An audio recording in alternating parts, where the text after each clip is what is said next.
Erev Tov, shalom à tous. On se retrouve avec Midreshet Yehuda Manitou et le docteur Emmanuel Schibert. C'est le deuxième cours sur le sujet. La semaine dernière, on a parlé de la composition du Tanakh. On a vu de quoi il était fait, de quoi il était fabriqué, de quel livre. Et ce soir, on va voir le processus. Je ne sais pas si on dit ça en français, on dit ça la canonisation. Je ne sais pas si c'est vraiment un terme hébraïque. Je ne sais pas s'il y a un terme en hébreu pour dire ça. En tous les cas, c'est le thème de ce soir. Comment on a choisi que tel ou tel livre est rentré dans ce qu'on appelle le Tanakh avec docteur Emmanuel Schibert pour Midreshet Yehuda Manitou. Bonne étude à toutes et à tous. Et c'est les refouach lema de tous les cholim Bezrat Hashem. Bechavod Emmanuel. Bonsoir chers amis, d'abord on m'a demandé que l'étude soit pour la guérison de Keren Myriam Bat Yoela, également pour la guérison de Daniela Bat Rachela Hortal et la guérison de tous les malades du peuple d'Israël. Donc effectivement, c'est le deuxième cours d'une série de 3 cours sur la composition en français, composition et le processus de la canonisation des livres bibliques, que le mot canon veut dire en fin de compte instituer, instaurer et décider quels sont les livres qui font partie de la Bible et ceux qui ne font pas partie. Donc le processus de l'écriture de la Bible, à mon avis, c'est un cours qui est fondamental. Nous savons que le domaine des études bibliques est un domaine passionnant, mais pas moins passionné, dans lequel il y a des écoles entières qui ont pour but d'essayer à chaque fois de dénigrer tout ce qu'on est en train d'apprendre sur la Bible. La Bible, dans la tradition juive et dans le texte hébraïque, est le fondement, du peuple d'Israël, du peuple juif. Et donc, souvent, elle est remise en question par différentes personnes, surtout, évidemment, la critique biblique qui a commencé il y a 3 siècles et qui, ce dernier siècle, a pris des envergures énormes. Et dans toutes les universités, je dis également même en Israël, dans le cas des études bibliques, une grande partie des études bibliques sont basées sur la critique biblique, sur la critique, en fait, de, sont une composition des livres de la Bible. Donc, c'est quoi les 24 livres de la Bible et qui les a écrits?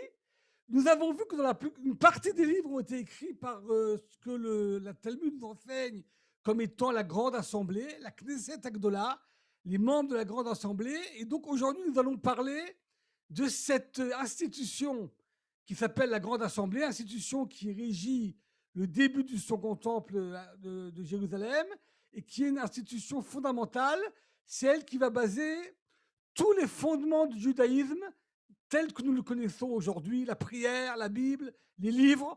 On pourrait dire tout le judaïsme codifié et écrit vient de cette institution qui n'est pas très connue. Je peux même dire qu'elle est extrêmement méconnue. Et le fait justement qu'il n'y a aucun passage du Talmud qui explique exactement comment la Bible a été construite, parce que, comme dit Maïmonide, ce qui était évident à l'époque de la Mishnah, à l'époque du Talmud, n'a pas été tout à fait expliqué. C'est pour ça, par exemple, que des thèmes basiques comme les lois des tfilines, les lois des tzitziot, ne sont pas abordés dans la Mishnah. Pourquoi? Parce que c'était des domaines que tout le monde connaissait. Ce qui est très connu n'est pas expliqué. Le Talmud, la Mishnah explique surtout les domaines qui sont moins connus. Or, de nos jours, comme on a vu, beaucoup de domaines, beaucoup de sujets fondamentaux, avec le temps, après 2000 ans d'exil, sont beaucoup moins compréhensibles et ça laisse l'opportunité, comme il n'y a pas de, comme le monde ne supporte pas le vide, là où il y a un vide au niveau de la connaissance, au niveau de la compréhension, eh bien, il sera comblé par d'autres avis qui vont même remettre en cause la légitimité religieuse de la Bible, la véritacité de la Bible, etc. Alors, pour que les choses soient claires, il nous reste 2 conférences, dans ce cas des 3 conférences, ce cycle de 3 conférences de la Midreshet Yehuda et de l'Ilmod sur la Bible. La conférence d'aujourd'hui va traiter donc des membres de la Grande Assemblée et de leurs décisions au niveau de la composition des livres, qu'est-ce qui rentre, qu'est-ce qui ne rentre pas. La 3e conférence va aborder justement des problèmes de l'authenticité historique de la Bible. Est-ce que la Bible raconte des histoires qui ont eu lieu, qui n'ont pas eu lieu? Et effectivement, également, les différences d'avis entre la tradition juive et ce qui va s'avérer être la critique biblique. mais qui couvre des dizaines et des dizaines de domaines différents. Donc, afin de commencer, nous allons regarder ensemble, euh, voilà, une petite présentation que je vous ai faite, voilà, qui s'appelle donc la rédaction des livres saints et la commission de la grande assemblée. Alors, une fois la photo, vous voyez, c'est la Bible. Nous avons parlé la semaine dernière. Comment on en arrive à voir un livre qui aujourd'hui est reconnu par le peuple juif dans le monde entier et par une partie assez importante également du monde chrétien dans le cadre de l'Ancien Testament, qui est une mauvaise traduction d'ailleurs. Voilà. Alors, pour comprendre comment va se créer le processus, nous allons étudier ensemble auparavant quelques passages du Talmud. Encore une fois, le thème de la composition de la Bible n'est pas traité, on pourrait dire de façon schématique. Il faut le trouver, il faut le puiser dans différentes sources, et la composition de ces sources nous permet de pouvoir comprendre à peu près ce qui s'est passé à l'époque de Ezra et de Néhémie au moment de la décision de composer, de décider quels sont les livres qui vont entrer dans un corpus qui sera appelé plus tard la Bible, mais qui sont appelés dans le cadre du Talmud, Kitvé à Kodesh, donc les écrits saints. Un passage fondamental se trouve dans le Talmud de Babylone. Vous savez qu'il y a deux Talmuds. Un Talmud qui a été composé d'abord à Jérusalem vers le IVe siècle de l'ère chrétienne par Rabbi Yochanan et ses élèves. Et ensuite, un siècle plus tard, le Talmud de Babylone composé par Ravashi dans une ville qui s'appelle Mata Marseilla en Babylone. Dans le Talmud de Babylone, traité de Nedarim, page 22, le Talmud ramène une phrase absolument extraordinaire qui est la suite directe de notre premier cours. Amar Ravada ben Rabbi Hanina, donc Ravada, le fils de Rabbi Hanina, nous enseigne. Il m'allait Chatou Israël, l'onitan lahem ela chamisha rumshe Torah b'sifra Yoshua bilvad.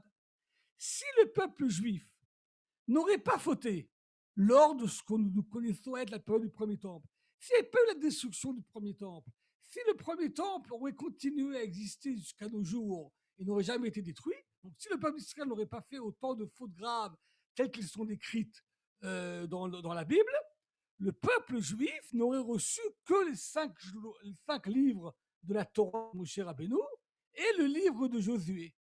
Chez Erka, chez les Israël, parce que le livre de Josué, c'est la valeur, l'importance de la terre d'Israël. Le Ran, un des plus grands commentateurs médiévaux d'origine espagnole, Rabbi Nissim ben Rouven, dans son commentaire sur le traité de Nedarim, nous enseigne pourquoi le Talmud nous enseigne que le peuple juif n'a pas besoin en fait d'avoir le Tanakh. Il n'est pas nécessaire d'avoir Torah, Nevi'im et Ktuvim, d'avoir ces trois domaines. Il aurait suffi d'avoir la Torah. Pourquoi? L'essentiel des livres des Nevi'im et des Ktuvim, des prophètes et des géographes, sont des livres qui ont été écrits pour réprimander le peuple d'Israël à cause des fautes qu'ils ont fait. Donc ce sont des livres de morale, ce sont des remontrances, etc. Et si le peuple d'Israël n'aurait pas fauté, il n'aurait pas eu besoin d'avoir ces remontrances. Autrement dit, il peut y avoir des prophètes, comme on avait vu la dernière fois, qui vivent à différentes époques, qui ont dit leurs paroles, mais malheureusement, vu le fait que le peuple d'Israël a fauté des fautes graves qui l'ont obligé d'aller en exil, il a fallu donc composer des livres qui nous restent pour justement continuer cette tradition et de comprendre qu'est-ce que les prophètes ont décidé sur nous. Mais Pnéchiarka chez les Israélites, c'est quoi? Pourquoi le livre de Josué serait resté? Le Ran explique que Sefer Yoshua me Fourachot Ayarot Israël. Dans le livre de Josué, nous avons la liste des villes qui étaient en Eretz Israël, l'héritage de chacun des tribus. Donc, même s'ils n'avaient pas fauté, on aurait besoin du livre de Yoshua. Le livre de Yoshua, en fin de compte, continue les 5 livres de la Torah. Donc c'est un passage qui est absolument fondamental. Imaginez un peu la composition des livres du Tanakh, la composition de Torah, Nevi'im et Ktuvim, en fait, est complètement a fortiori. Normalement, on aurait pu apprendre tout des 5 livres de la Torah. Maintenant, Moshe Rabbeinu n'est pas rentré en Israël, donc il faut compléter le dessin de la Torah avec le livre qui nous raconte l'entrée du peuple juif en Eretz Israël. Chamisha Chumshe Torah, le livre de Josué, suffit amplement. Tout le reste ont été rajoutés à cause de la situation de la faute, de l'exil, etc. Donc la composition du Tanakh n'est pas a priori, il est complètement a fortiori. Donc au début du Second Temple, quand on revient en Eretz Israël, on arrive vers la fin de la prophétie. C'est le moment ou jamais pour décider est-ce qu'il va y avoir d'autres livres qui seront nécessaires pour accompagner le peuple juif, peut-être même dans un futur exil, puisque nous savons déjà que dès le début du Second Temple, le peuple juif n'est pas remonté en masse avec Ezra et Néhémie. Il y a eu des petites aliotes. La majorité des juifs sont restés à l'étranger. Les 10 tribus sont restées là où elles étaient. Les tribus de Juda, Binyamin et quelques autres sont restés en Babylonie. Il y a eu une petite alia de quelques dizaines de milliers de personnes au début du Second Temple qui après a pris plus d'ampleur, mais néanmoins, ce n'est pas la rédemption qu'il aurait pu y avoir, telle que nous l'avons vue dans le cours précédent. Donc, c'est la composition du Tanakh. Et nous allons voir quelque chose, un passage encore plus clair et net même là-dessus. Nous avons un passage qui se trouve dans le Talmud de Jérusalem, traité de Megillah, chapitre 1, Mishnah 5. Et là, le passage nous enseigne la chose suivante. Rabbi Yochanan et Rabbi Shimon ben Lakish, les deux grands maîtres du Talmud de Jérusalem, Rabbi Shimon ben Lakish est le beau-frère de Rabbi Yochanan, il s'est marié avec sa sœur. Rabbi Yochanan Amar, Anevim Vaktuvim Atidin Libatel. Il faut bien comprendre. Quand va venir le Messie, ou en fin de compte, dans les temps futurs, les prophètes et les hagiographes, donc les 2 tiers du Tanakh, la partie des prophètes, la partie des Atidin Libatel, vont disparaître. Quand on dit Libatel, ça ne veut pas dire qu'ils vont complètement disparaître, mais ça veut dire qu'on n'aura plus besoin d'avoir une Bible qui comporte ces 3 parties. Aval, Chamisha, Sifrei Torah et Atidin Libatel. Les 5 livres de la Torah, eux, ne vont jamais être annulés parce que c'est la Torah. Et la Torah, on ne peut pas l'annuler, c'est les 613 mitzvot, c'est le commandement de la Torah. Rabbi Shimon ben Lakish, voilà, nous sommes sortis de la fête de Purim. Il y a une semaine, nous avons fêté joyeusement la fête de Purim, et nous sortions, nous, les habitants de Jérusalem, les hiérosolamites des festins de Purim il y a une semaine. Rabbi Shimon ben Lakish dit, même la Megillat Esther et la halachot, ça veut dire la halachot, les lois que Moshe Rabbeinu a reçues du mont Sinaï, et Nan Atidin Libatel, elles également ne vont jamais disparaître, et il ramène un verset. C'est très beau.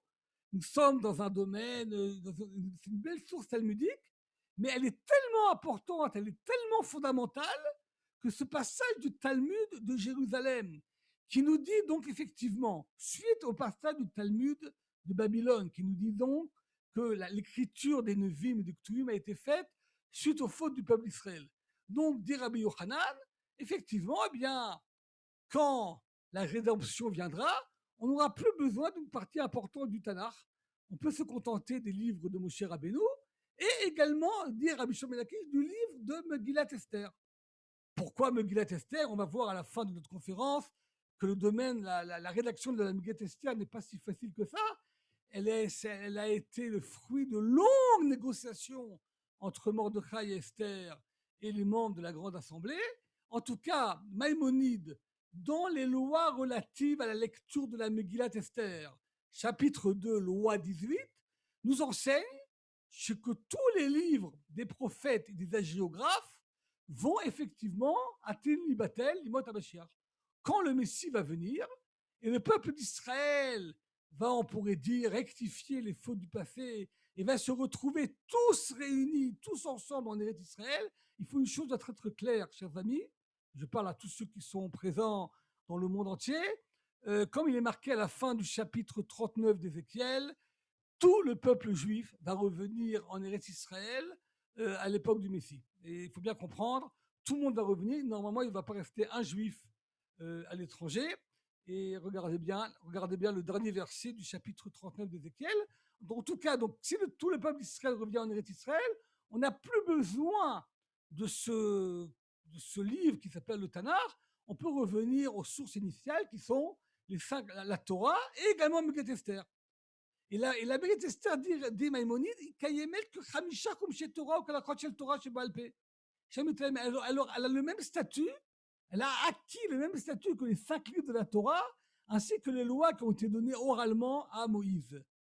Eh bien, va falloir chez Kol Zikron Hatzerot Batel, et pourtant, après, au moins la rédemption, le souvenir de tous les malheurs qui sont arrivés au peuple d'Israël pendant ce si long exil va disparaître, comme il est marqué avec C qui dit que toutes les souffrances du peuple d'Israël, on va plus s'en souvenir, parce qu'il est marqué à la fin de la Megillah, Vimé à Purim Aele, ces jours-là de Purim, Lo Ya'avru mitoch haYodim, ils ne vont jamais quitter, ils ne vont pas passer du sein du peuple juif, Vezicham Lo Yasuf Mizaram, et le souvenir de ces jours de Purim ne va jamais être annulé de leur génération.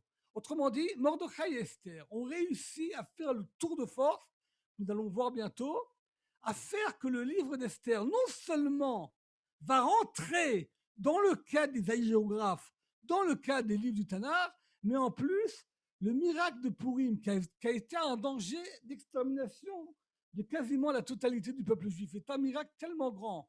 Et surtout, la réparation qu'a fait le peuple d'Israël à cette époque, en réparant la faute de Purim, qui est ensuite de monter en Israël au moins une partie à l'époque du roi Darius numéro 2, suite à l'histoire de Purim. Et également le fait, la repentance du peuple d'Israël, telle qu'elle est mentionnée dans plusieurs passages du Talmud, qui a eu lieu à l'époque de Mordechai et Esther, ont fait que le livre d'Esther va devenir le symbole de la réparation de l'exil. Tout en étant donc un livre d'exil, mais il symbolise justement tout ce que le Tanakh veut dire. Un livre qui est écrit dans l'exil, qui explique également à quel point le peuple peut descendre bas en profitant des festins du roi Assuérus, qui avait pour but de dénigrer le judaïsme et symboliser la fin de tout espoir de rédemption. Et effectivement, le peuple d'Israël a écouté les paroles de Mordechai et Esther, a fait tchouva, s'est repenti, donc le livre d'Esther va devenir un modèle, il va rester. Mais tous les autres livres, à ce moment-là, on n'en a pas besoin. Alors, il faut bien comprendre ce que ça veut dire qu'on n'en a pas besoin. Je reviens maintenant à une fiche qu'on avait vue lors du premier cours. Et on avait vu qu'une partie des livres du Tanakh ont été composés par les membres de cette grande assemblée. Nous avons vu ça la dernière fois, mais je reviens là-dessus puisque c'est le sujet aujourd'hui principal de notre cours. C'est quoi cette grande assemblée? Pourquoi 120 membres? Et quel était donc le processus qui leur a permis de décider qu'est-ce qui rentre, qu'est-ce qui ne rentre pas? Et après, on va voir également au fil des années, comment ils ont réussi à imposer ces livres-là et pas d'autres livres, un domaine qu'on va traiter un peu aujourd'hui, mais qu'on va revenir plus en profondeur lors de notre prochaine conférence. Donc, c'est quoi les membres de ces grandes assemblées? Le Talmud nous dit Haggai, Zachari, Malachi, Zorubavel, Mordechai et leurs amis. Donc, on parle de tous, ce sont les prophètes du début du Second Temple. D'après une tradition talmudique, Malachi n'est autre que Ezra lui-même, en tout cas un contemporain d'Ezra. Zerubbabel, qui était au début, à l'époque de Cyrus, Mordechai Ayoudi et leurs amis. Donc on pensait quoi les membres de ces grandes assemblées? Ce sont les grands sages du peuple d'Israël ainsi que les prophètes qui sont revenus en Israël après l'exil de Babylonie et qui ont été donc à la base de la construction du Second Temple. Ils ont écrit le livre de Yecheskel et d'autres livres, et là nous avons vu comment ce que s'explique le Talmud. Et donc à ce moment-là, Rachid dit pourquoi il a fallu encore une fois Ézéchiel, et Rachid dit que tous les livres qui ont été écrits en exil avaient besoin de repasser une sorte de composition par des prophètes en Eretz Israël. Donc effectivement, et le livre d'Ézéchiel, le livre de Daniel, le livre d'Esther, ainsi qu'une partie également des hagiographes, avaient besoin d'être recomposés par les membres de cette grande assemblée. Maintenant, il faut comprendre, on va revenir un peu pour vous dire bonjour, c'est quoi les membres de ces grandes assemblées? Quelle est cette autorité qui est capable de décider et d'imposer même au peuple d'Israël, imposer au sens positif, de décider quels sont les livres saints? Il faut bien comprendre, il y a beaucoup de livres qui ont été écrits. Nous avons vu la dernière fois qu'il y avait énormément de prophètes dans le peuple d'Israël. Il y avait beaucoup de livrets ou de prophéties qui ont été entendues de bouche à oreille. Certaines ont été écrites. De toute cette masse d'informations, ne prenons que l'exemple des chroniques. Dans des dizaines de passages du livre des rois, il est marqué que la suite de ce qu'a fait tel et tel roi est marquée dans les chroniques des rois de Judée, dans les chroniques des rois d'Israël. Les livres des chroniques, c'était des chroniques énormes, c'était des tomes et des tomes de livres d'histoire importants, qui ont été écrits d'ailleurs une partie par des prophètes.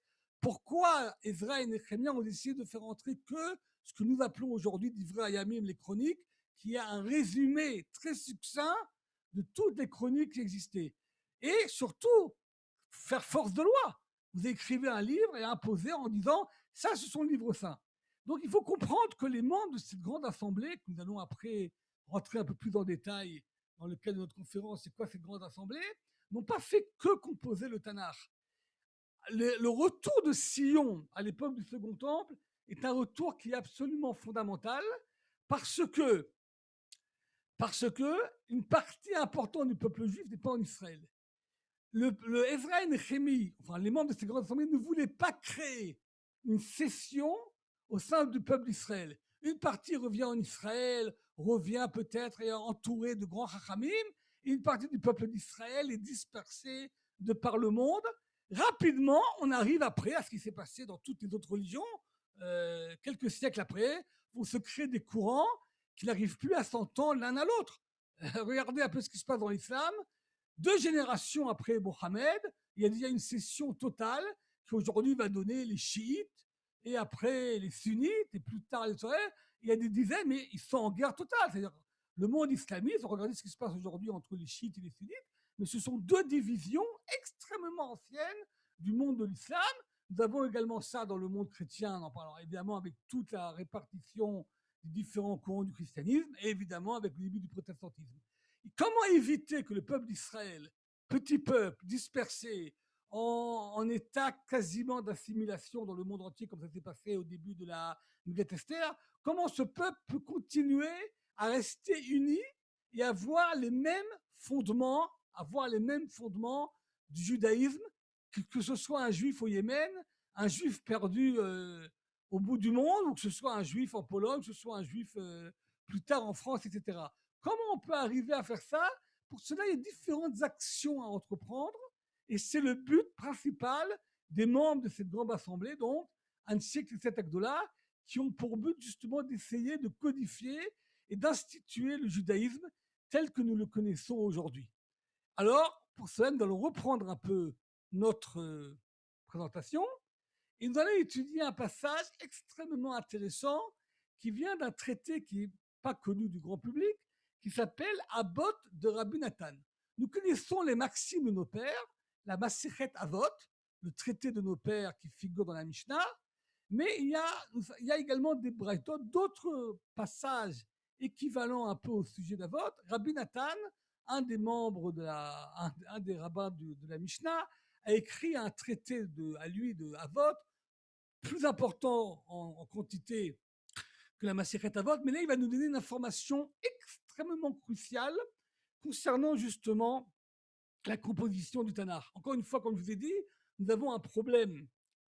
Il n'y a pas une étude claire, schématique de l'écriture du Tanakh qui figure, parce que le Tanakh était quelque chose qui était quasiment évident. Enfin, on va voir que c'est pas tout à fait évident, mais enfin, c'était connu. Donc, on n'en parle pas trop. Il faut chercher, puiser des sources. La compréhension de la composition du Tanakh résout énormément de questions que la critique biblique va se poser. Des fois, il faut comprendre comment les choses se font. Et quand on comprend comment quelque chose marche, beaucoup de questions à ce moment sont élucidées. Malheureusement, comme beaucoup de personnes ne connaissent pas le cours que je vais donner aujourd'hui, ou que je suis en train de donner, donc des fois, ils voient soudain des questions, une question qui paraît ébranler tous les fondements de la Bible, mais quand on comprend comment les choses se sont faites, et comme je disais la dernière fois, là, le Talmud s'est lui-même posé ses propres questions. On n'a pas besoin de critique biblique pour poser les questions nous-mêmes. Et là, dans les Avot de Rabbi Nathan, il y a un passage qui ressemble un peu à la célèbre Mishnah de Avot, mais un peu différent. Donc, nous allons suivre pour comprendre c'est quoi les membres de cette grande assemblée. Yoshua Kibel de Moshe.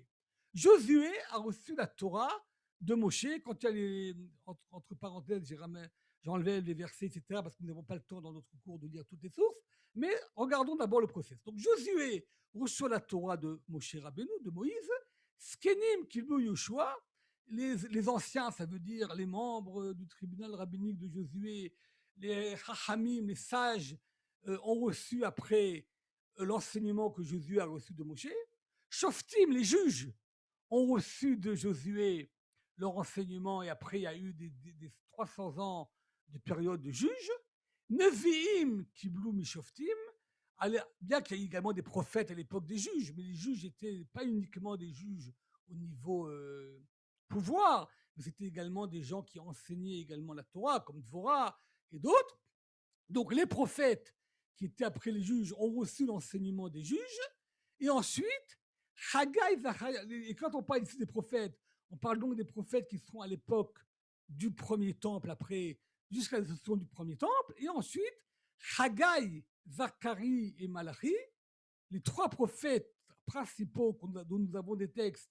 On verra qu'après ils n'étaient pas les seuls, mais les trois prophètes dans lesquels on a gardé des textes à eux qui figurent à la fin des 12 petits prophètes, ont reçu des Nevi'im, ça veut dire qu'ils étaient élèves des prophètes comme Jérémie, Ézéchiel, qui étaient des prophètes qui étaient encore de l'époque du premier temple.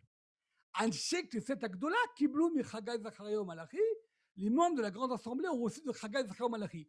Bon, ce n'est pas une contradiction avec ce qu'on a vu dans le passage auparavant, que Haggai, Zacharia, Malachi eux-mêmes étaient des membres de la grande assemblée, mais ça veut dire que la grande assemblée, c'est la continuation de ce mouvement de Chachamim et de prophètes qui était là au début du second temple. Et là, il y a un passage qui est fondamental. Au début, nous enseigne le Rabbi Nathan, Barishona, au début, Ayu Omri Mishle Veshirashim Kolet Gnuzim Ayu.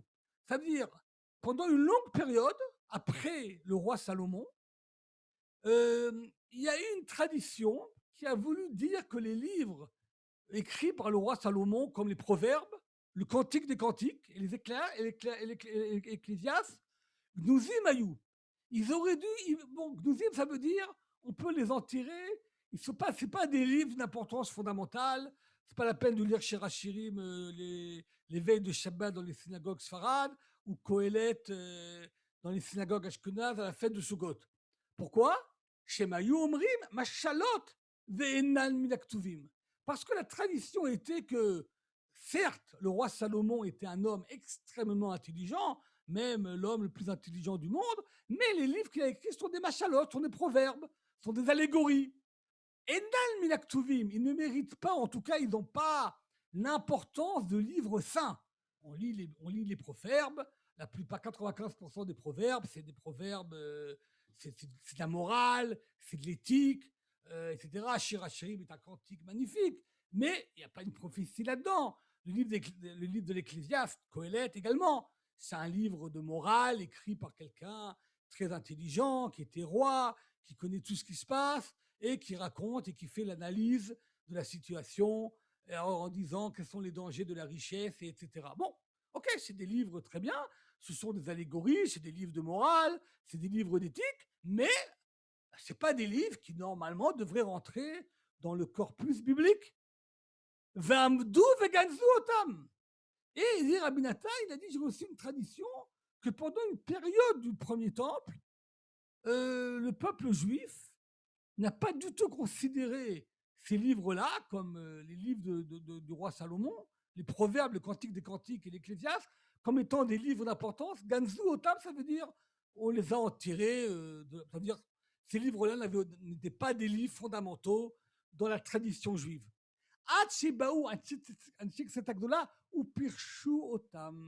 Jusqu'à ce que sont venus les membres de la grande assemblée et les ont expliqués. Là, nous avons une dimension absolument exceptionnelle qu'on n'a pas encore rencontrée jusqu'à maintenant, que quand les membres de la grande assemblée, donc on parle des Chachamim de l'époque du second temple, du retour à Sion, quand ils ont décidé de codifier et de canoniser les livres saints, il fallait également les expliquer, il fallait les comprendre. Décider si les proverbes du roi Salomon rentrent ou ne rentrent pas, ce n'est pas une décision facile. Ça nécessite d'abord d'être très savant, très versé dans la Torah et de comprendre toutes les nuances et de pouvoir voir est-ce que ce livre-là est un livre effectivement écrit par Roi HaKodesh, par prophétie. Est-ce que ce livre-là a des dimensions spirituelles qui font qu'il soit digne de rentrer dans la Bible? Et surtout, on a vu que uniquement les prophéties qui sont des prophéties futures, qui sont valables pour toutes les générations. Est-ce que ce livre-là, les Proverbes, est un livre qu'on peut étudier même de nos jours? Il faut décider, il y a 2400 ans, est-ce que le livre des Proverbes rentre dans les règles qui permettent à un livre d'être digne d'intégrer le corpus canonisé de la Bible ou pas? Et pour cela, il faut être capable d'expliquer ces livres et de les comprendre. Donc, ce que nous enseignent les abbots de Rabbi Nathan, c'est que les membres de la Grande Assemblée n'ont pas uniquement trouvé des livres et on dit voilà, on les met là-dedans, mais il y a eu un processus également d'apprentissage. Il fallait les apprendre, les expliquer. Et une fois qu'ils les ont expliqués, ils ont réussi également après à comprendre l'importance de ces livres et à les mettre donc dans le cadre de la Tanakh. Alors pour cela, il va falloir qu'on fasse une petite interruption. On va ouvrir une petite parenthèse. Nous allons étudier 3 sources talmudiques très intéressantes sur les membres de cette grande assemblée. Encore une fois, chers amis, comme je vous avais dit, on va revenir un peu pour voir tout le monde. Cette grande assemblée dont nous parlons maintenant, cette grande assemblée va décider, va codifier le judaïsme afin que le peuple juif entier ait les mêmes sources. C'est un processus qui est très difficile et qui n'est pas du tout évident et qui nécessite effectivement d'être extrêmement rare. Il faut comprendre. Aujourd'hui, étudier la Bible, c'est une affaire d'une vie entière. Mais à l'époque, il ne fallait pas étudier que les 24 livres de la Bible. C'était des centaines de livres à examiner et à décider est-ce qu'ils rentrent ou est-ce qu'ils ne rentrent pas. C'est un processus qui est beaucoup, beaucoup plus dur et beaucoup plus complexe que ce qu'on connaît aujourd'hui. C'est pour cela qu'il faut d'abord comprendre c'est quoi les membres de cette grande assemblée. Nous allons essayer également de voir d'autres points qui ont également de tradition qu'on a. Et ensuite, tout ça, nous allons continuer. D'abord, première source, Talmud de Babylone, le traité de Brachot 33, nous enseigne Rabbi Chia Baraba au nom de Rabbi Yochanan. Les membres de la grande assemblée ont institué à Israël les brachot, les tfilot, les gdushot et les avdalot. Ça veut dire les différentes bénédictions que nous disons, les bénédictions quand on mange, les bénédictions qu'on dit à chaque fois qu'on accomplit un commandement, les prières, le texte de la prière, les gdushot, quand on dit la gdusha, la gdishar, le texte de la avdala, cette prière qu'on dit à la fin de Shabbat ou à la fin des journées de fête, pour séparer entre la sainteté de Shabbat, la sainteté des fêtes et les jours profanes. Tout cela, tous ces textes-là ont été composés par les membres de cette grande assemblée. Le Talmud de Migla nous raconte une petite histoire de quelqu'un, un Shaliach Tzibour, un Chazan, un maître officiant, qui est descendu faire la prière devant Rabbi Hanina, un des grands maîtres de la Mishnah, élève de Rabbi Yehuda le Prince. Et il a commencé à donner des éloges extraordinaires. Ael, Agadol, Agibor, Vanora, Dieu, le grand, le fort, le respecté, Adir, le extraordinaire, Achazak, le fort, Amis, courageux. Il a commencé à donner énormément de louanges sur l'éternel, le Dieu. Lui a dit, Rabbi Hanina, Siam Taou, le chiffré de Marer, il a dit, un instant, il a arrêté. Tu as terminé de dire tous les louanges de ton maître. Si on n'avait pas eu ces 3 louanges qui ont été dites par Moshe dans la Torah, et les membres de la grande assemblée les ont instituées dans le cadre de la prière, on n'aurait pas pu dire. Qu'est-ce qu'on dit? El, Agadol, Agibor, Vanora. C'est ce qu'on dit dans la prière. Gadol, Gibor, Nora. Il y a 3 adjectifs qu'on dit sur Dieu. Le Dieu qui est grand, qui est fort et qui est respecté. Le Talmud de Jérusalem, traité de Brachot, va nous expliquer pourquoi cette assemblée s'appelle la Grande Assemblée. Pourquoi la Grande Assemblée? Et cela va nous donner également, on pourrait dire, le contexte, on pourrait dire pas uniquement le contexte spirituel, mais également le contexte géopolitique du début du Second Temple, avec toute la problématique du retour à Sion partiel du peuple juif. Parce que Irziru Agdoula le Yoshna, ces membres de la Grande Assemblée ont fait revenir la grandeur de Dieu à son origine. Et là, le Talmud nous enseigne une parole de Rabbi Pinchas.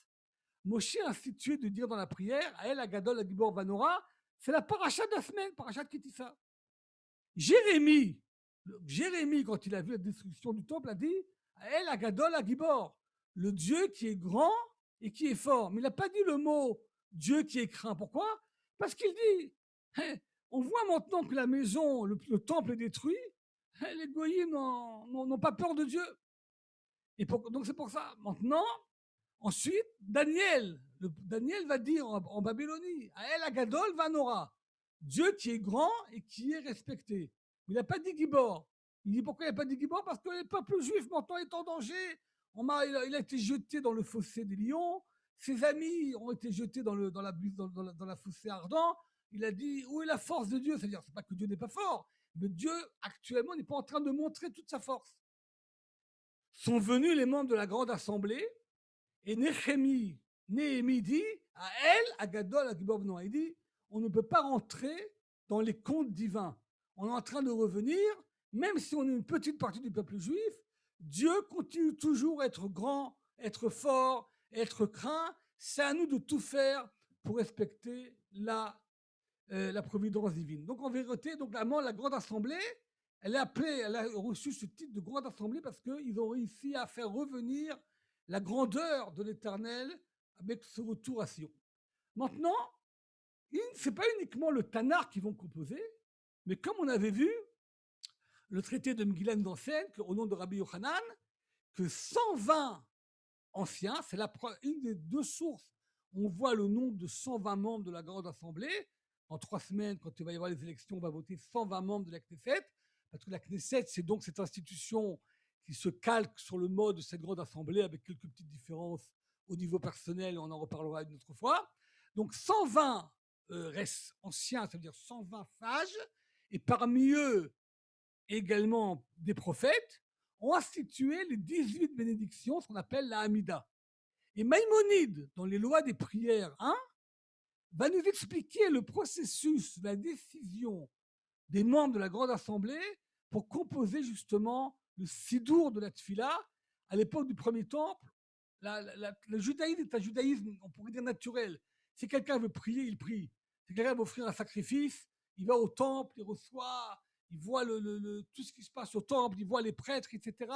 On peut facilement se rapprocher de Dieu. Maintenant, on nous explique Maïmonide, du fait que le peuple d'Israël a été mis en exil à l'époque de Nabuchodonosor, le méchant, les Juifs ont commencé à s'assimiler, à se mélanger avec les Perses, les Grecs, les différentes nations. Et ils ont eu des enfants qui sont nés à l'étranger, parmi les non-juifs. Et ces enfants n'ont plus appris l'hébreu comme il faut, comme nous connaissons malheureusement de tous nos frères qui sont en exil, qui beaucoup d'eux ne connaissent pas bien l'hébreu. Et chacun avait une langue bizarre composée des langues locales. Et quand il parlait, il n'était pas capable de pouvoir faire une prière de façon normale. Il ne pouvait pas parler en hébreu, prier en hébreu, sans avoir un langage pas clair. Alors, comme il est marqué dans Néhémie, ou Benem, Chassim Medaber Ashdodit.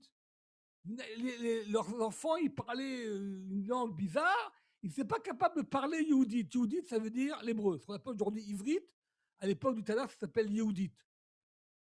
Et à cause de ça, quand quelqu'un devait parler, il n'était pas capable de prier comme il faut. Kevan, Shera, Ezra, Obed-Lokar, quand Ezra et le tribunal rabbinique était avec lui, c'est-à-dire les membres de son assemblée, ont vu que c'est la situation, que les Juifs dans la plupart des pays du monde ne savent pas prier, Amdou, Vitiknou, Lem, Shmone, Esre, Brachot, etc., ont institué les prières telles que nous les connaissons aujourd'hui. Les bénédictions, les prières, ils ont institué toutes les bénédictions, les prières, Stourot, Befikon Israël, qu'elles soient les mêmes et qu'elles soient réglées et organisées dans la bouche de chaque enfant d'Israël pour que toute cette chose soit faite comme il faut, sans sortir un langage bizarre, etc. Donc, c'est très important. Les fondements du judaïsme que nous connaissons aujourd'hui. Nous allons à la synagogue, nous prions à la synagogue, nous prenons un sidour, nous disons un Baruch She'amar, Odou, toute la composition de la prière, les différentes prières qu'on dit les jours de semaine, les 18 bénédictions, les jours de Shabbat, les jours de Yom Tov, toutes ces prières qu'on dit, elles ont été instituées par des Chachamim. Les membres de la Grande Assemblée ont décidé de faire quelque chose qui n'était pas nécessaire à l'époque du Premier Temple, quand tout le peuple juif habite dans la terre d'Israël et vit un judaïsme naturel, on pourrait dire même des fois populaire, dans lequel le judaïsme est institué tel qu'il se fait. On vit son judaïsme naturellement. On est tous ensemble, en famille. 3 fois par an, on va au temple de Jérusalem pour faire les fêtes tous ensemble, et on rencontre toute la famille, et on fait les fêtes de pèlerinage. Qu'on ne peut pas vivre cela, que la majorité du peuple juif est exilé dans différents exils qui vont causer après que s'il n'y a pas une codification de la prière et du judaïsme quotidien, eh bien, très rapidement, dans l'espace de quelques générations, il y aura 100 000 judaïsmes. On ne va plus être capable de garder. Si aujourd'hui, on voit le miracle du retour à Sion de notre génération, les Juifs aujourd'hui dans l'État d'Israël viennent de 140 pays. Tous sont venus avec la même tradition, avec la même Torah, avec le même Tanakh et avec des sidours qui se ressemblent. Les différences de rites entre Ashkenaz, Sfarad et Yéménite sont des différences mineures, des différences d'air, un peu de texte, etc. La composition de la prière, le nombre de bénédictions est la même entre tout le monde. Ce sont des différences qui se sont faites effectivement au fur des générations, mais le judaïsme est gardé de façon absolument intégrale grâce à cette action que vont faire les membres de cette grande assemblée. C'est un travail qu'on ne peut pas même imaginer. On leur doit le judaïsme vivant que nous vivons dans toutes depuis la destruction du premier temple. Dans le cas de cette décision de codifier et de permettre d'avoir un judaïsme accessible et uni, et qui unit tout le peuple d'Israël, dans le même cas, cette même assemblée va également décider d'instituer quels sont les textes qui sont des textes saints, qui vont rentrer dans le Tanakh avec toute l'importance de ces livres-là, et quels sont les textes qui, avec tout leur respect, ne sont pas assez fondamentaux pour entrer. On ne peut pas faire un Tanakh de 90 volumes, ça ne sert à rien. Il faut faire un livre qui soit beaucoup plus succinct, que chacun peut prendre avec lui, et qui va devenir le livre de référence dans lequel il y aura tous les domaines de base de la tradition juive, avec également tous les outils qui vont permettre au peuple juif, là où qu'il soit, de se rappeler qu'il est en exil et de se rappeler qu'il doit un jour revenir en Israël, tel que nous l'avons vu dans la Haftara de ce Shabbat, qui parle du retour des exilés par Ézéchiel. Alors maintenant, donc c'est le but de l'accès de cet texte-là, codifier le judaïsme. Encore une fois, c'est un domaine de a fortiori. C'est pas a priori, il faut vivre naturellement la Torah. C'est ce qu'il va y avoir à l'époque du Messie. On peut revenir à la Torah originale. On n'a pas besoin d'écouter, d'entendre des prophéties de Raymond XXX, puisqu'on est déjà là. Mais en attendant, on a besoin des livres du Tanakh. Et dans le cadre de cette étude, nous allons voir que ce n'est pas tout à fait évident. Par exemple, une fois que le Tanakh a été codifié à l'époque d'Ezra, mais comme on avait vu, il y avait des livres qui n'ont pas été assez explicites. Alors, on a vu que, par exemple, pour décider de faire entrer Michelet, Shirachirim et Kohelet, pour décider de faire entrer ces livres-là, il a fallu que les membres de la Grande Assemblée les étudient, les expliquent. Et là, ils ont décidé effectivement de faire entrer ces livres-là.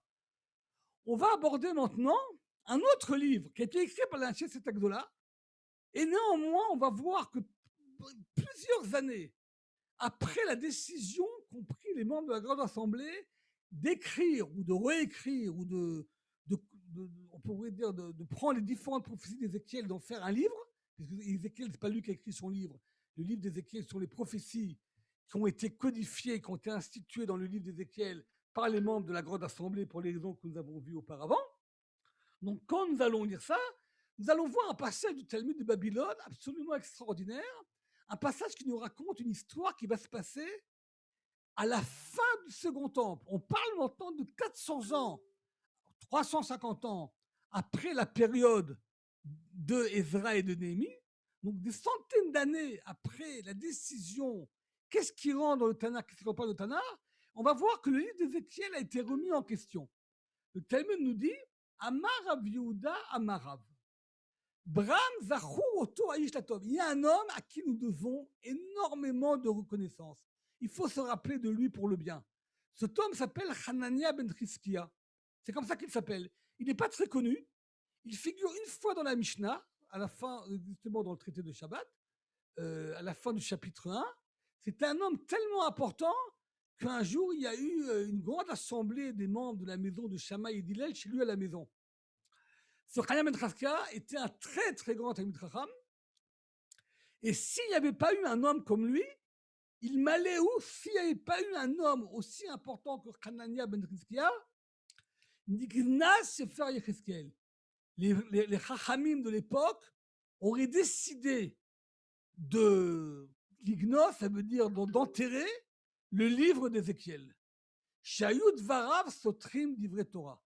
Parce qu'effectivement, quand on lit plusieurs chapitres de la fin du livre d'Ézéchiel, surtout les chapitres 40 et plus, qui parlent de la construction du temple, donc à l'époque d'Ézéchiel, qui est c'est-à-dire la construction du second temple, ou du temple futur, le fameux temple, il va y avoir plusieurs passages qui ressemblent aux passages de Lévitique, mais qui sont un peu différents et qui des fois semblent même contredire certains passages de la Torah.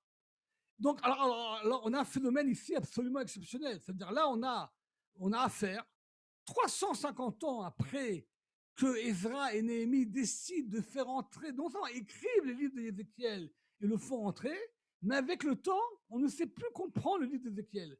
Alors, ça ne veut pas dire que le livre d'Ézéchiel n'est pas kadosh. Les Chachamim savent que le livre d'Ézéchiel est important, mais a priori, il y a une crainte que on est dans une époque très problématique. On est à l'époque de l'Empire romain, c'est le début de la conquête romaine d'Eretz Israël, et les Romains vont commencer à faire des décrets contre la Torah. Les Romains ferment le grand tribunal de Jérusalem, qui après devra se séparer dans 5 endroits différents. C'est une période très difficile, qui est quelques dizaines d'années avant la destruction du Second Temple, mais c'est le début des décrets romains contre le maintien de la Torah. Et à ce moment-là, il y a une crainte que le livre d'Ézéchiel peut-être va causer à différents juifs de penser que c'est un livre qui contient la Torah.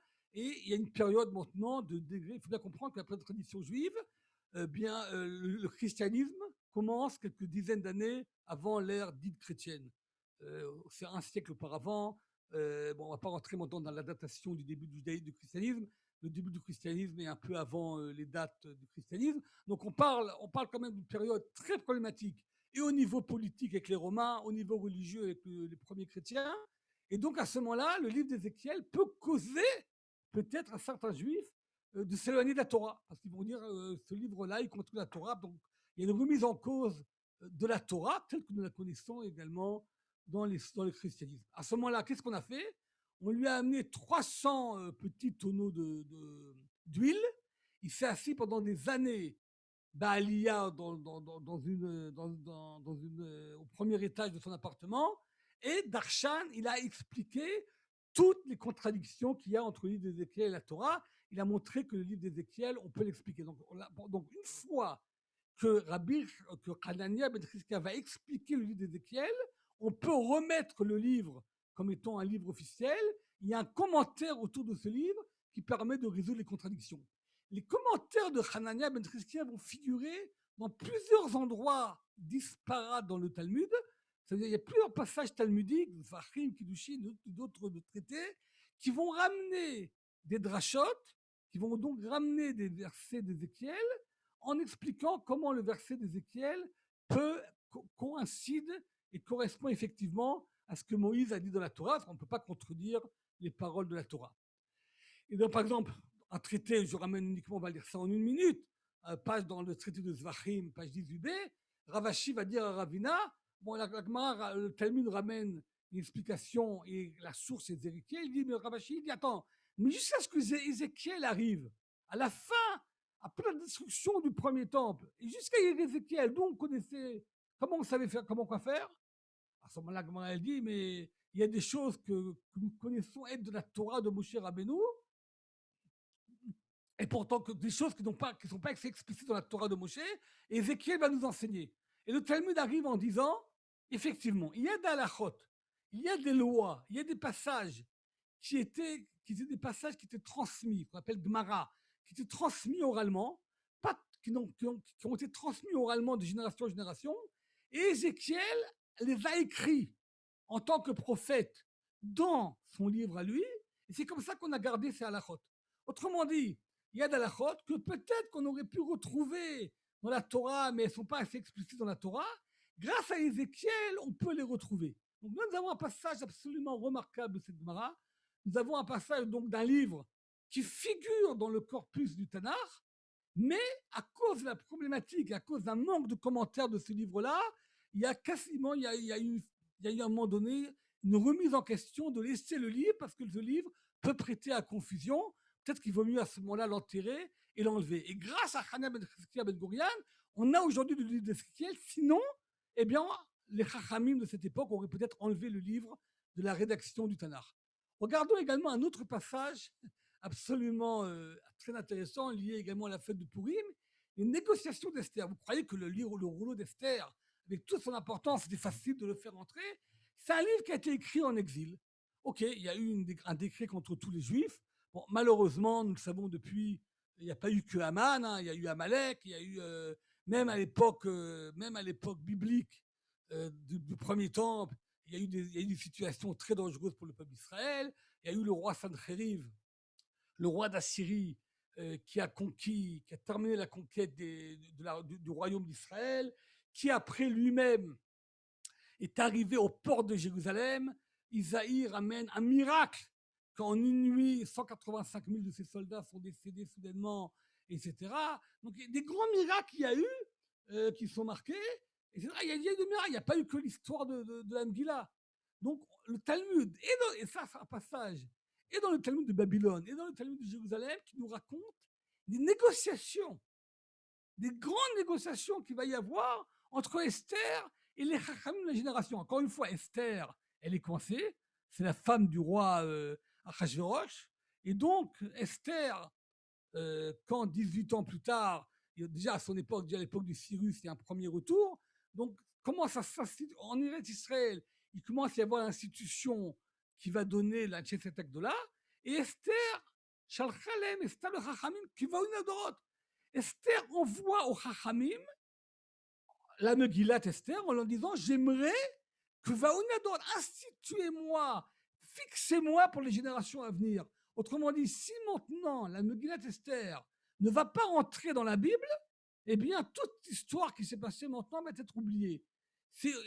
Puisque maintenant vous êtes en train de décider quels sont les livres qui sont d'une importance fondamentale pour le destin du peuple juif, je vous demande de faire entrer également mon livre, moi, le livre d'Esther.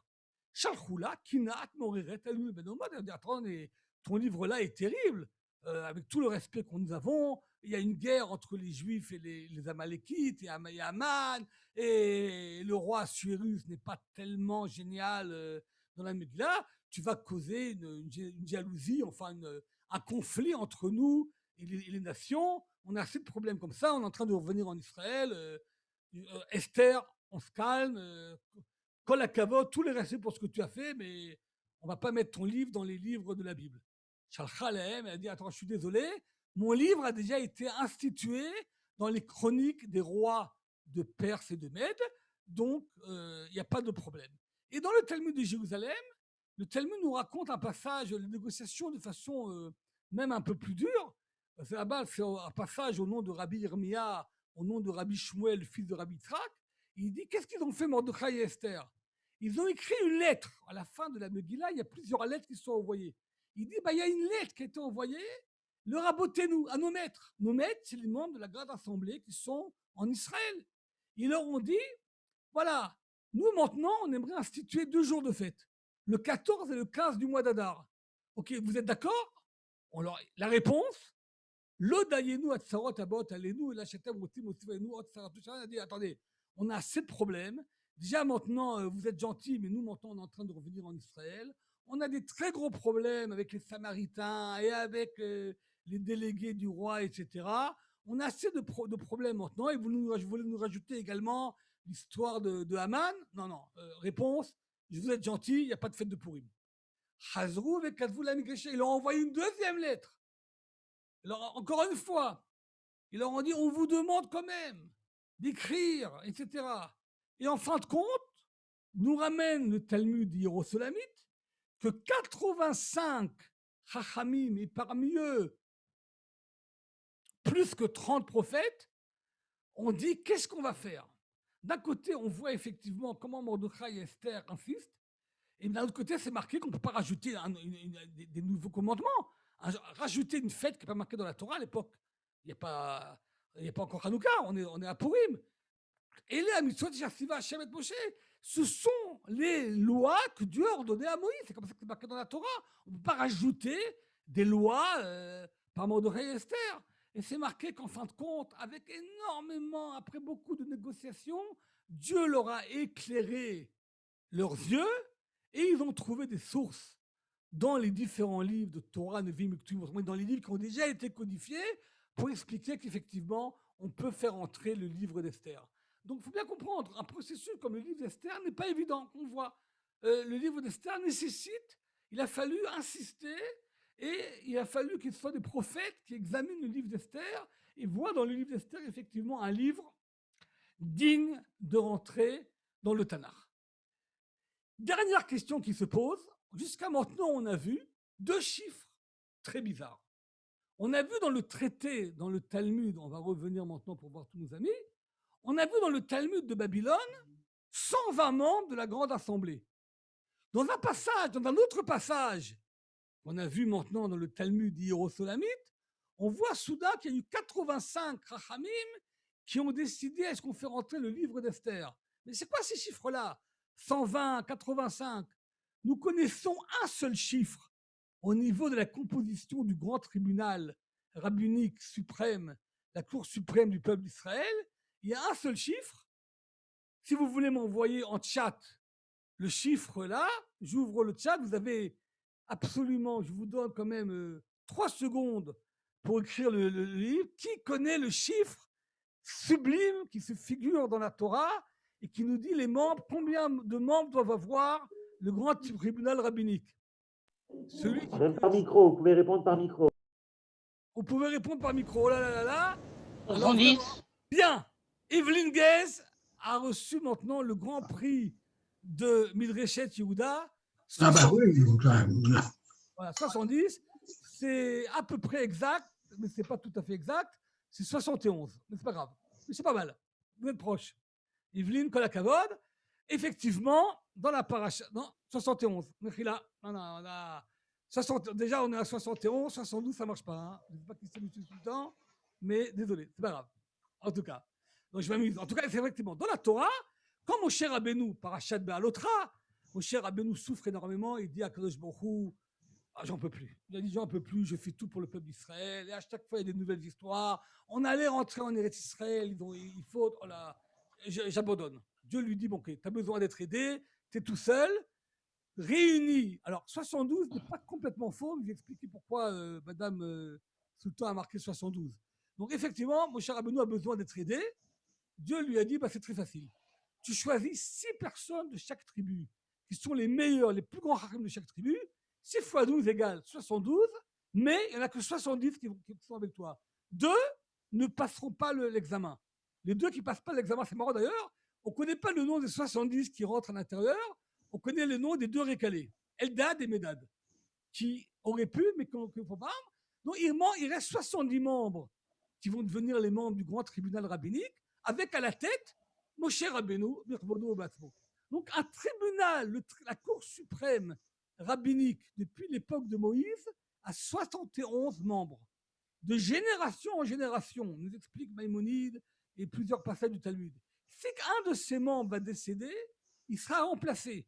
Donc jusqu'à l'exil du premier temple, la Cour suprême, qui après va même s'installer dans la Lishkat Agazit, dans une des salles du temple de Jérusalem à l'époque du roi Salomon, cette Cour suprême a 71 membres. Tout ça, c'est beau jusqu'à l'exil du premier temple. À l'exil du premier temple, ça ne se fait pas en une année, il y a un pré-exil 11 ans avant par Néhémia, le fameux exil qui est mentionné dans la Megillah, dans lequel nous disons que Mordechai est arrivé avec le roi, donc Yochonia, avec le roi Yochonia. Donc le premier exil, c'est une partie du tribunal rabbinique dont Mordechai sont déjà envoyés en exil auparavant. La Cour suprême est disloquée, il n'existe plus.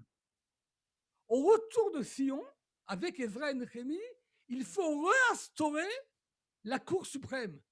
Mais comment savoir quels sont les 71 Chachamim dignes de rentrer là-dedans? Il est 7h04. Je vais uniquement demander à Johan, puisqu'on avons un retard de quelques minutes.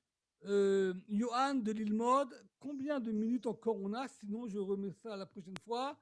Johan, si vous On m'entendez. peut encore 5-7 minutes. 5-7 minutes? Magnifique. Oui. Alors, je vais uniquement aborder les grandes lignes du chiffre de 120 et du chiffre de 85 qu'on a rencontré dans les deux Talmuds pour expliquer un peu cette origine de ce nombre un peu bizarre.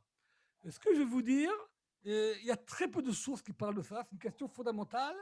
Il y a un rabbin qui s'appelle le rabbin Rouven Margaliot, qui est décédé, je crois, il y a une trentaine d'années, il n'est pas très connu, mais dans le monde rabbinique, c'était une encyclopédie vivante.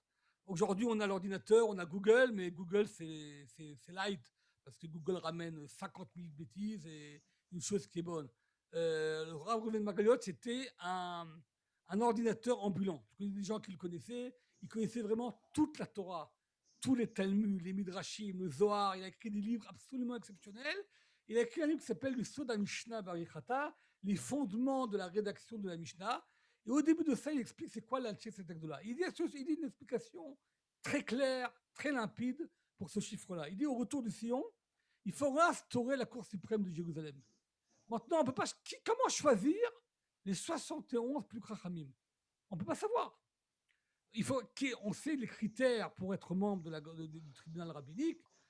Talmid Chacham qui connaît toute la Torah, 70 langues, enfin, les critères ne sont pas du tout évidents, mais il s'avérait, il a dit vraiment par hasard. Tout celui qui aurait pu être digne d'intégrer le tribunal Sanhedrin Agadol, celle qui sera appelée plus tard, a été rentré dans cette grande assemblée et on est arrivé au nombre de 120. Il dit le 120, c'est pas un nombre, n'a aucune sainteté. Il y avait 120 chachamim, parmi eux quelques dizaines de prophètes, dont les 3 prophètes principaux, Haggai, Zachar, Malachim, il y en avait également d'autres, qui étaient des personnes dignes de faire partie de ce tribunal rabbinique. Et la décision qu'ont pris Ezra et Néhémie, c'est très facile. On fait rentrer tous ceux qui sont dignes. Quand ils décèdent, avec tout le respect, on les enterre, jusqu'à ce que restent 71 personnes. Dès que vont décéder donc 49 membres de cette assemblée, on retrouve le chiffre de 71 et on repart à zéro. Ça va mettre pas mal de temps parce que les gens vivaient longtemps à l'époque, mais pendant donc 1-2 générations, on aura affaire au début à 120 personnes.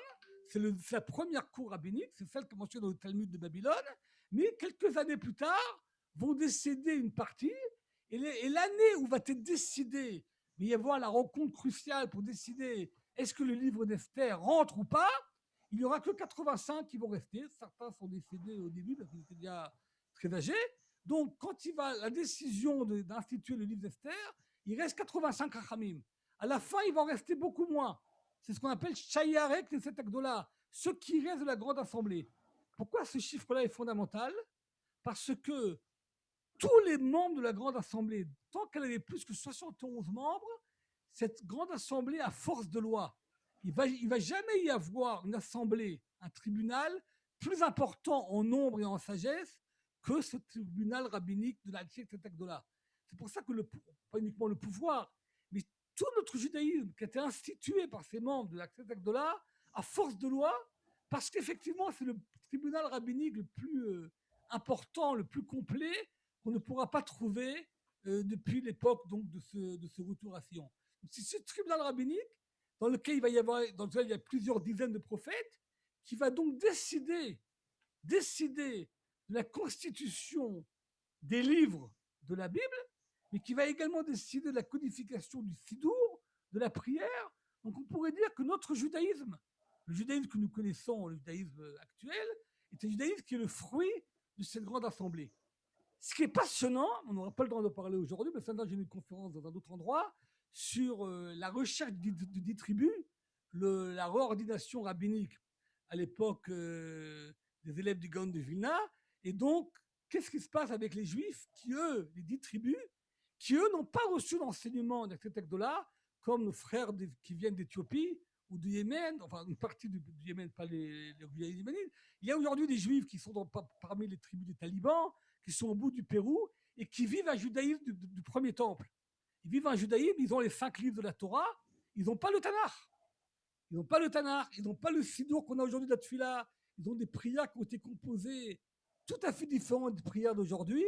Et aujourd'hui, dans le processus du retour des exilés que nous sommes en train de vivre, nous ne vivons pas uniquement un retour des exilés avec des juifs, on pourrait dire conventionnels, qui sont les fruits des communautés juives élaborées en Europe et en Afrique du Nord, etc.